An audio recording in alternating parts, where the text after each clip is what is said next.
नाज़रीन हाणे अवांखे ॿुधाईंदासीं त ठटो ऐं कोटड़ी जी बैराज में पाणी 70% घटि थियण खां पोइ लाड़ वारी शहरी आबादीअ में पीअण जे पाणीअ लाइ रस्तनि ते निकिरी आया आहिनि। ख़बर अवां सां शेयर कयूं पिया। ठटो, सजावल, बदीन ऐं टंडो मोहम्मद ख़ान ज़िलनि में ॾकार वधी वियो आहे, जॾहिं त पाणीअ जी खोट पैदा थी वई आहे। ठटे ज़िले अंदर वारा बंदी सबबि ठटे खां केटी बंदर ताईं वाह ऐं शाखूं सुकी वयूं आहिनि। शहरी तोड़े बहिराड़े वारनि इलाइक़नि में पीअण जे पाणी जो शदीद बहरान आहे। साहिली पटीअ में सूरतहाल वेतर ख़राब थी वई आहे। तफ़सील मालूम कंदासीं। टेलीफोन लाइन ते मौजूद आहे केटी न्यूज़ रिपोर्टर महबूब रोही। जी महबूब रोही। जी सभा सॼी सिंध में पाणी जो उहो खोट आहे, पर हिन वक़्तु कोटड़ी बैराज ते पाणी जी खोट संगीन सूरत इख्तियार करे वरिती आहे। ख़ासि तौर ते पाणी कोटड़ी बैराज खां जेको आहे खणत आहे उहा 5673 क्यूसेक से पचण खां पोइ सिंध जे दाड़ वाटे में ख़ासि तौर ते ठटे, सिजावल, बदीन ऐं टंडो में पाणी जी खोट संगीन सूरत इख्तियार करे वरिती आहे। ठटे खे जेका पाणी फराहम कंदड़ केबी फीडर आहे उन में 2170 पाणी जी जेका फिरामी उहा उन हद ताईं घटिजी वई आहे।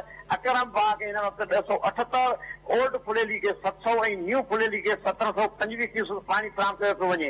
इन सॼी सूरत में 70% खां वधीक पाणी जी खोट पैदा थियण जे करे साहिली पटी वारनि इलाइक़नि ऐं सॼे लाड़ ज़िले में लाड़ वारनि 3 ज़िलनि में पाणी संगीन खोट वारी सूरत पैदा थी वई आहे।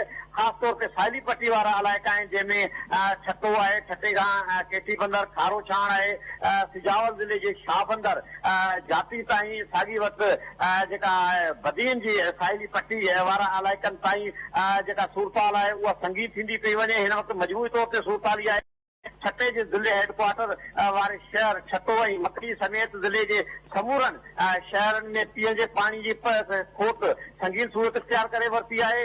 ज़रायत जेका आहे उहा सख़्तु मुतासिर थियण लॻी आहे। ज़मीनूं बंजर बणिजी वयूं आहिनि। वाइनि शाखनि में पाणी ते फिरामी जेका आहे उहा त जेका तरतीब ॾिनो वियो आहे जेको वाराबंदी वारो शेड्यूल उन तहत बि पाणी न पियो पचे, पर हाणे पीअण जे पाणी जो बहिरान संगीन थींदो पियो वञे।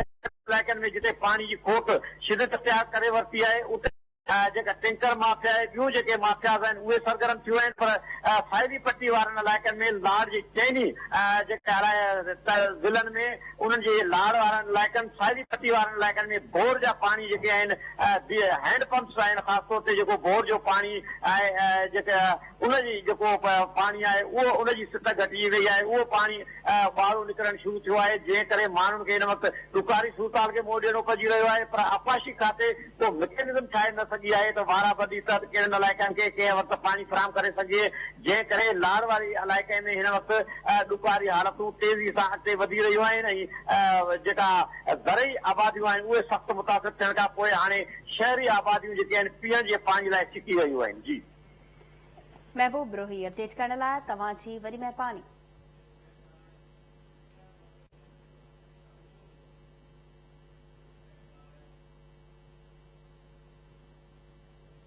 नाज़रीन ॿीहर ज़िक्र कंदासीं कोरोना वायरस